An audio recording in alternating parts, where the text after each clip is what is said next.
Hey, Vsauce, Michael here. Your home security is great. Or is it? Ja, ale my nenatáčame toto, my natáčame ten nový. Čo? Aha, jo. Ježiš. Pardon, hej, som nevedel. Dobre, takže si noviny, hej. Papier. Dobrý deň. Sledujete TV noviny Písazaštičky. Dnes americké vedci prišli na tieto tri tzv. Pick-up liny, ktoré vám zaručia až 95% úspešnosť, keď chcete nejakú babu zbaliť.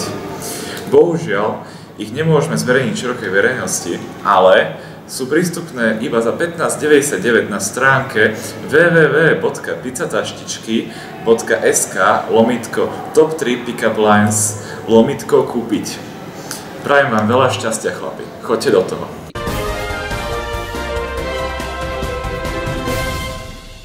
Vyslali sme do terénu jedného z našich najlepších reportérov, ktorý skúma situáciu týkajúcu sa bezdomovcov v okrese Streda nad Bodrogom, na ktorú sa sťažovala široká verejnosť. Ak sa vám tam niekto bude trošku podobať na mňa, uisťujem vás, že to ja nie som.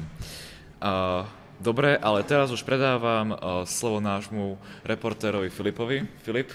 Jakže máš? Nachádzame sa pri hoteli František, kde sa s pozoruhodnými udalosťami sformovalo bezdomovecké geto, ktoré obťažuje miestnych obyvateľov. Rozhodli sme sa pozrieť, či sú tieto tvrdenia naozaj pravdivé. Čenkuj. Obyvateľ Patres prehľadáva sklady, aby našiel vhodné materiály pre ostatných obyvateľov geta. Tu občas sedievam, je to jediné miesto s tieňom. Toto je pán alkoholik, Bubáš. To nechajte tak. Obyvateľ Martus a Sebo sa bijú väčšinou o plechovky a kartóny Gambrinusu, ktoré sú aj tak prázdne, takže to stalo už iba ich zvykom. A potom tu máme prehľadávačov košov. Bez práce. Je to komunista, zapálený. Toč ďalej.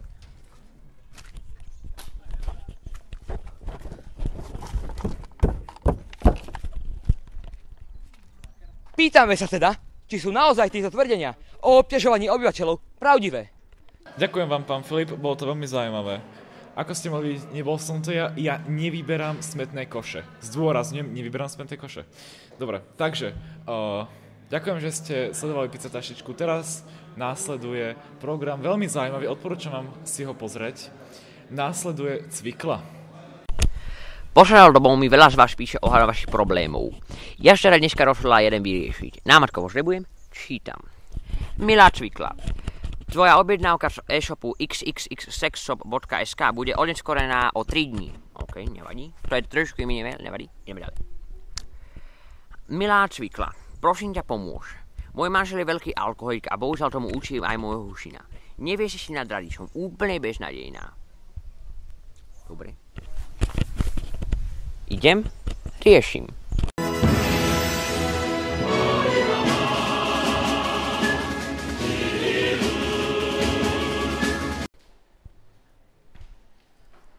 Rozhodla som sa teda dojsť na miesto, kde rodina chudákov čo býva, aby som sa pozrela teda na ich problém. Tak poďme.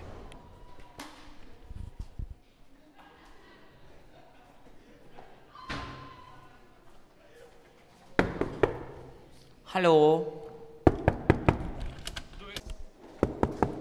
Haló, pani Chudáková, ste tam? Haló? Cvikla, ty si Pani prišla, Chudáková.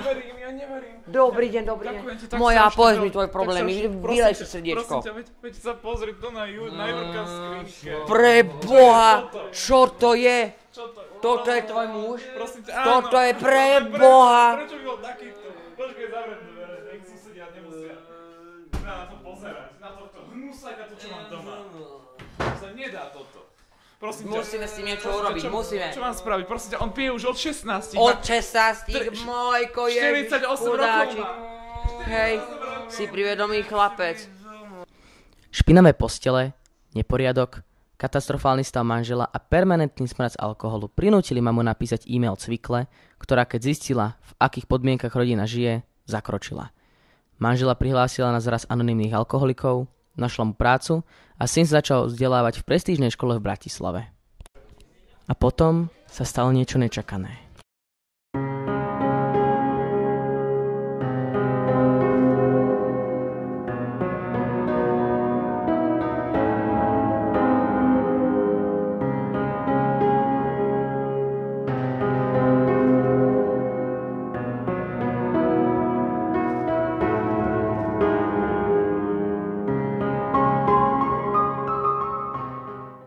To bolo depresívne.